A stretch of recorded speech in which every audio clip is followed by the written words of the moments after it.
আল্লাহকে ভয় করো, মাওলাকে ভয় করো। কারণ একমাত্র তোমাকে বাঁচাতে পারে তোমার মাওলা, একমাত্র তোমাকে ভালোবাসে তোমার মাওলা। এই জন্য কবর যখন দিয়ে দেয়, সন্তানও কবর থেকে ওঠে না, বাবার সাথে থেকে যায়। ওঠে না, থেকে যায় কবরের মধ্যে, উঠে যায়। বাবাও সরে যায়, মাও সরে যায়। একটা সময় যে বান্দা তাকিয়ে দেখে, ডানেও মাটি, বামেও মাটি, উপরেও মাটি, নিচেও মাটি। এজন্য হাদিসের মধ্যে আল্লাহ রাসূল সাল্লাল্লাহু আলাইহি ওয়াসাল্লাম বলেন, কবর দেওয়ার পর যখন মানুষগুলো হেঁটে চলে যায়, যাওয়ার ওই পায়ের আওয়াজটাও ওই মৃত ব্যক্তি স্পষ্ট শুনতে পায়। ডেকে ডেকে বলে, ও আমার সন্তান, তোমার জন্য আমি আমার 50 বছরের জিন্দেগি নষ্ট করলাম, একটু আরামও আমি করলাম না, একটু আয়েশও আমি করলাম না, একটু ভালো বাড়িতে আমি থাকলাম না, একটু ভালো খানা আমি খাইলাম না, তোমারে ভালো রাখবো বইলা। ও আমার বিবি, তোমারে ভালো রাখার জন্য বাবারে ছাড়ছি, মারে ছাড়ছি, নিজের দেশ ছাড়ছি, দূরে বেশি কাম করে তোমারে খাওয়ানোর জন্য, তোমারে ভালো রাখার জন্য। আজকে আমারে একা এখানে রেখা কেন তুমি চলে যাও? তখন আমার মাওলা ওই বান্দাকে ডাক দিয়ে বলে, ও বান্দা, এখন কি তুমি বুঝছো তুমি একা না, তোমার সাথে আরো কেউ আছে? এজন্যই কালিমার মধ্যে আল্লাহ বান্দারে শিখান, লা ইলাহা ইল্লাল্লাহ। বান্দা বারবার বলো, লা ইলাহা ইল্লাল্লাহ, আল্লাহ ছাড়া কেউ নাই। কারণ তোমার কবরের মধ্যে তুমি একা যাবা, তোমার মাও যাবে না, তোমার বাবাও যাবে না, তোমার ছেলেও যাবে না, তোমার সন্তানও যাবে না, তোমার নাতিও যাবে না। তুমি চলিয়া গেলে দুনিয়ার কোনো কিছু থাকবে না। তোমার বাড়ির ফ্যান বন্ধ থাকবে না, ফ্যান আগের মতোই চলবে। এসির বিল তুমি দিতা, তুমি না থাকলে এসি বন্ধ থাকবে না, এসি আগের মতো চলবে। তোমার গাড়ি বন্ধ থাকবে না, এই গাড়িটাও কেউ চালাবে। তোমার কাপড়গুলো পরে থাকবে না, এই কাপড়গুলো কেউ গায়ে দেবে। তোমার ঘর খালি পড়ে থাকবে না, এই ঘরের মালিক অন্য কেউ দাঁড়াবে। তুমি যেমন একদিন তোমার বাবার ঘরের মালিক হয়েছো, বৃথা বৃথা শুধু শুধু তুমি তোমার জীবনকে নষ্ট করতেছো, সন্তান সন্তান করিয়া, মামা করিয়া, বাবা বাবা করিয়া, আর নিজেকে নিয়ে বড়াই করতেছো। কিভাবে আরেকজনকে ঠকানো যায়, কিভাবে আরেকজনের থেকে বেশি কামানো যায়। কিন্তু আল্লাহ রাসূল সাল্লাল্লাহু আলাইহি ওয়াসাল্লাম বলেন, প্রকৃত জ্ঞানীকে আল কাইয়িসু মান দানা নাফসাহু ওয়া আমিলা লিমা বাদাল মাউত। আল্লাহ রাসূল সাল্লাল্লাহু আলাইহি ওয়াসাল্লাম বলেন, প্রকৃত জ্ঞানী সে যে নিজে নিজের হিসাব মিলায়, চোখ বন্ধ করে একটু দেখে, এই যে চোখ বন্ধ করলাম, এখন আর কিছু দেখা যায় কিনা। একদিন না একদিন আমার আসলেই চোখ বন্ধ করতে হবে, কিছু আর দেখবো না। উপরে তাকাইলে মাটি, নিচেও মাটি, ডানেও মাটি, বামেও মাটি। এই জন্য মোরার আবার কথা বলা হয়েছে, মরার আগে মরতে বলা হয়েছে। কারণ যখন চোখ বন্ধ করি, আমি আর কোনো কিছু দেখি না। আর এটাই হচ্ছে একজন মানুষের জীবনের সবচেয়ে বড় শক্তি। তাই আল্লাহ রাসূল সাল্লাল্লাহু আলাইহি ওয়াসাল্লাম বলেন, প্রকৃত জ্ঞানী সে যে নিজের নিজের হিসাব মিলায় আর মৃত্যুর পরের জীবনের জন্য প্রস্তুতি নেয়। আমরা সব हम सब मुसाफिर हैं, वही आखिर ठिकाना, यहाँ हम सब मुसाफिर हैं, वही आखिर ठिकाना, कोई आगे रवाना है, कोई पीछे रवाना। কবি বলেন, এটা হচ্ছে আমাদের মুসাফিরখানা। এজন্য আল্লাহ রাসূল সাল্লাল্লাহু আলাইহি ওয়াসাল্লাম বলেন, কুন ফিদ দুনিয়া কাআন্নাকা গরীবুন আও আবিরুস সাবিল। ও উম্মতেরা, দুনিয়ার মধ্যে এমন ভাবে বসবাস করবা যেন তুমি একজন মুসাফির কিংবা একজন পথিক যেরকম একটু বিশ্রাম নেওয়ার জন্য দাঁড়ায়, এরপর আবার তার লক্ষ্যে সে ছুটে চলে, গন্তব্যে ছুটে চলে। একজন মুমিন মুসলমান দুনিয়ায় সে মুসাফির, ঘুরতে আসছে। সময় যখন আবার হবে, ভিসার মেয়াদ যখন শেষ হয়ে যাবে, তখন অটোমেটিক তার মঞ্জিল আসল জায়গা কবরের মধ্যে সে চলে যাবে। তাই আল্লাহ বলেন বান্দারে আগামীকালের মেহমানদারির জন্য তুমি যেরকম ঘরটাকে সাজিয়েছো তোমার কবরের ঘরটাকে একটু সাজাও। আল্লাহ বলেন ওয়ালতানজুর নাফসুম মা কদ্দামাত লিগাদ, ও বান্দা আগামীকালের কবরের জন্য তুমি একটু চিন্তা ভাবনা করো কি কবরের মধ্যে রাখলা, কবরের মধ্যে কি সাথে নিয়ে তুমি যাবা। কারণ দুনিয়ার মধ্যে গরম লাগলে ফ্যান আছে এসি আছে, কিন্তু কবরের মধ্যে এসিও নাই ফ্যানও নাই, কবরের মধ্যে বাতিও নাই। তাই কবিতার মধ্যে কবি বললেন যাওয়া তো লাগবে, হয়তো সিরিয়াল আগে আর পরে। এই জন্য কখনো কখনো সিরিয়াল ভাঙে কি ভাঙে না? বাবার কাছে সন্তানের লাশ ওঠে না? আমি সিরিয়াল করে রাখছি, বাবারে মাটি দিব কোথায়? আমার আল্লাহ অনেক সময় হাসেন বান্দা তুমি তোমার বাবারে কোথায় মাটি দিবা এটা নিয়ে চিন্তা করতেছো, তোমার মাটি তোমার বাবার আগে রেডি হয়ে আছে। এই জন্য 2 মাসের বাচ্চা ওটা চলে যায়, নাতি আগে চলে যায় না দাদার আগে। তো আল্লাহ স্পষ্ট বললেন বান্দা আগামীকালের জন্য কি প্রস্তুত করছো একটু ভালো। আগামীকাল বাড়িতে আরামে থাকবা, এই জন্য কত কিছু তুমি ফিকির করতেছো। ফ্যান নষ্ট হয়ে গেছে, ফ্যান ঠিক করতেছো, আর একটু থাকবা। কিন্তু বাংলায় কত সুন্দর একটা কবিতা যে ঘুম ভাঙলে আগামীকাল, না ভাঙলেই পরকাল। ঘুম ভাঙলে আগামীকাল বা সকাল, না ভাঙলেই পরকাল। তাই আল্লাহ বললেন আগামীকালের জন্য কি রাখছো এটা একটু চিন্তা ভাবনা করি। এরপরে আবার বললেন ওয়ালতানজুর নাফসুম মা কদ্দামাত লিগাদ। আল্লাহ বলেন ও বান্দা, ও দুনিয়ার বান্দা বান্দীরা, তোমরা একটু লক্ষ্য করো আগামীকালের জন্য তোমরা কি প্রস্তুত করেছো। এই আয়াতের তাফসীরের মধ্যে মুফাসসিরিনে কেরাম লেখেন আগামীকাল বলতে আল্লাহ হাসর বোঝাইছেন। কি বোঝাইছেন? হাসর। আমি আর আপনি আগামীকাল বলতে শুক্রবার বলি না, আগামীকাল জমা পড়বো, দাওয়াতে যাবো, বিকেল বেলা একটা প্রোগ্রাম আছে প্রোগ্রামে যাবো, রাতের বেলা নাতিদেরকে নিয়ে একসাথে খানা খাবো, আমার ছেলের বউ বেড়াতে আসবে তাদের নিয়ে গল্প করবো, এরকম প্রোগ্রাম সেট করা আছে না আমাদের সবার।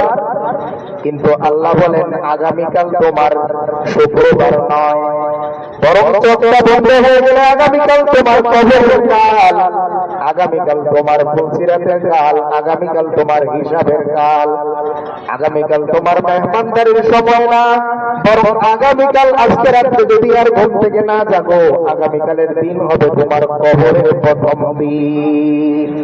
তাই আল্লাহ বলেন ওয়ালতানজুর নাফসুম মা কদ্দামাত লিগাদ, ও বান্দা একটু খেয়াল করো আগামীকালের কবরের জন্য তুমি কি প্রস্তুত করলা।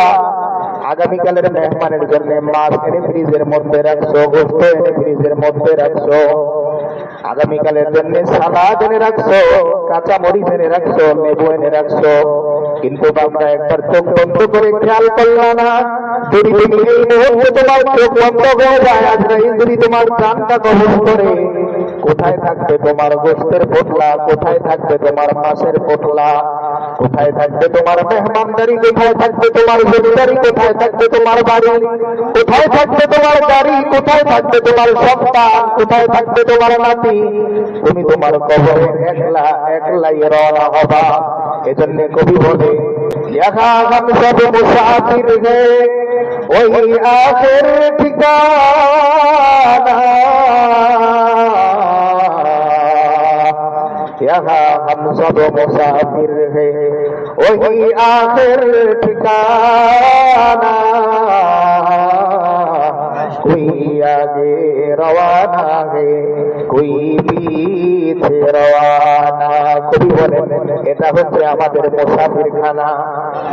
এজন্য আল্লাহ রাসূল সাল্লাল্লাহু আলাইহি ওয়াসাল্লাম বলেন কুন ফিদ দুনিয়া কাআন্নাকা গরীবুন আও আবিরুস সাবিল, ও উম্মতেরা দুনিয়ার মধ্যে এমন ভাবে বসবাস করবা যেন তুমি একজন মুসাফির কিংবা একজন পথিক যেরকম একটু বিশ্রাম নেওয়ার জন্য দাঁড়ায়, এরপর আবার তার লক্ষ্যে সে ছুটে চলে, গন্তব্যে ছুটে চলে, একজন মুমিন মুসলমান দুনিয়ায় সে মুসাফির ঘুরতে আসছে।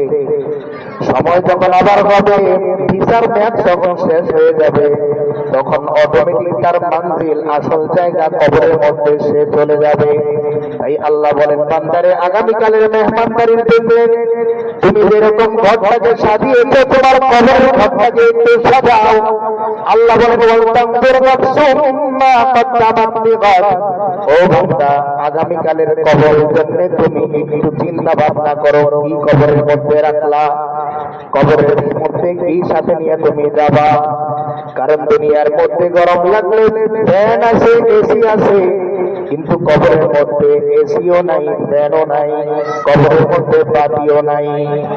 তাই কবিতার মধ্যে কবি বললেন যাওয়া তো লাগবে, হয়তো সিরিয়াল আগে আর পরে। এই জন্য কখনো কখনো সিরিয়াল ভাঙে কি ভাঙে না। আল্লাহকে ভয় করো, মাওলাকে ভয় করো, কারণ একমাত্র তোমাকে বাঁচাতে পারে তোমার মাওলা, একমাত্র তোমাকে ভালোবাসে তোমার মাওলা। এই জন্য কবর যখন দিয়ে দেয় সন্তানও কবর থেকে ওঠে না, বাবার সাথে থেকে যায়, ওঠে না থেকে যায়, কবরের মধ্যে উঠে যায়, বাবাও সরে যায়, মাও সরে যায়। একটা সময় যে বান্দা তাকিয়ে দেখে ডানে ও মাটি, বামে ও মাটি, উপরে ও মাটি, নিচে ও মাটি। এজন্য হাদিসের মধ্যে আল্লাহ রাসূল সাল্লাল্লাহু আলাইহি ওয়াসাল্লাম বলেন কবর দেওয়ার পর যখন মানুষগুলো হেঁটে চলে যায়, যাওয়ার ওই পায়ের আওয়াজটাও ওই মৃত ব্যক্তি স্পষ্ট শুনতে পায়। ডেকে ডেকে বলে ও আমার সন্তান, তোমার জন্য আমি আমার 50 বছরের জিন্দেগি নষ্ট করলাম, একটু আরামও আমি করলাম না, একটু আয়েশও আমি করলাম না, একটু ভালো বাড়িতে আমি থাকলাম না, একটু ভালো খানা আমি খাইলাম না, তোমারে ভালো রাখবো বইলা। ও আমার বিবি, তোমারে ভালো রাখার জন্য বাবারে থাকছি, মারে থাকছি, নিজের দেশ থাকছি, ঘুরে গেছি কাম করে তোমারে খাওয়ানোর জন্য, তোমারে ভালো রাখার জন্য। আজকে আমারে একা এখানে রেখা কেন তুমি চলে যাও? তখন আমার মাওলা ওই বান্দাকে ডাক দিয়ে বলে ও বান্দা, এখন কি তুমি বুঝছো তুমি একা না, তোমার সাথে আরো কেউ আছে? এজন্যই কালিমার মধ্যে আল্লাহ বান্দারে শিখান লা ইলাহা ইল্লাল্লাহ। বান্দা বারবার বলো লা ইলাহা ইল্লাল্লাহ, আল্লাহ ছাড়া কেউ নাই। কারণ তোমার কবরের মধ্যে তুমি একা যাবা, তোমার মাও যাবে না, তোমার বাবাও যাবে না, তোমার ছেলেও যাবে না, তোমার সন্তানও যাবে না, তোমার নাতিও যাবে না। তুমি চলিয়া গেলে দুনিয়ার কোনো কিছু থাকবে না, তোমার বাড়ির ফ্যান বন্ধ থাকবে না, ফ্যান আগের মতোই চলবে।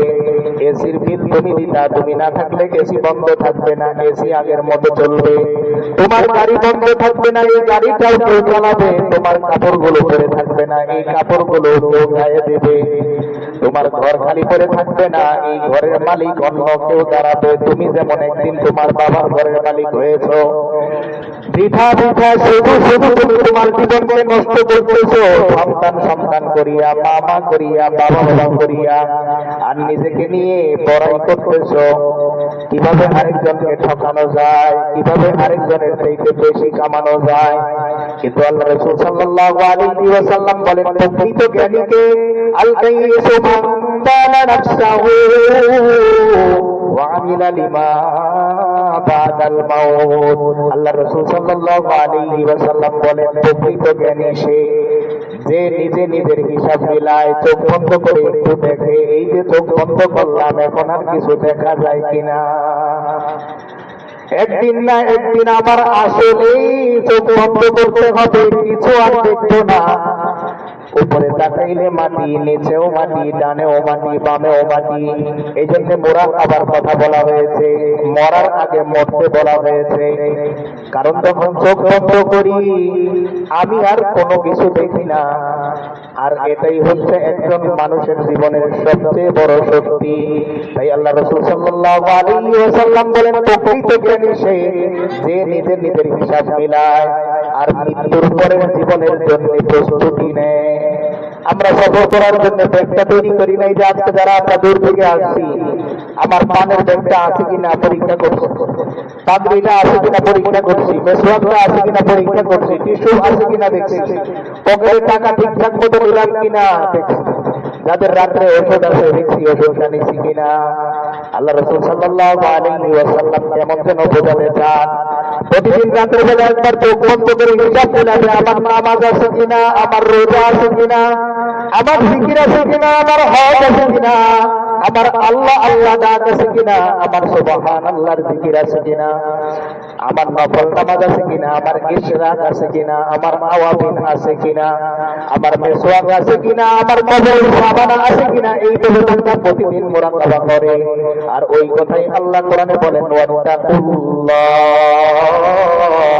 ও বান্দা বান্দীরা আমি মাওলাকে ভয় করো, কারণ ইন্নাল্লাহা খাবীরুম বিমা তা'মালুন, নিশ্চয়ই আমি আল্লাহ এত মেহেরবান আল্লাহ, এত কুদরতওয়ালা আল্লাহ।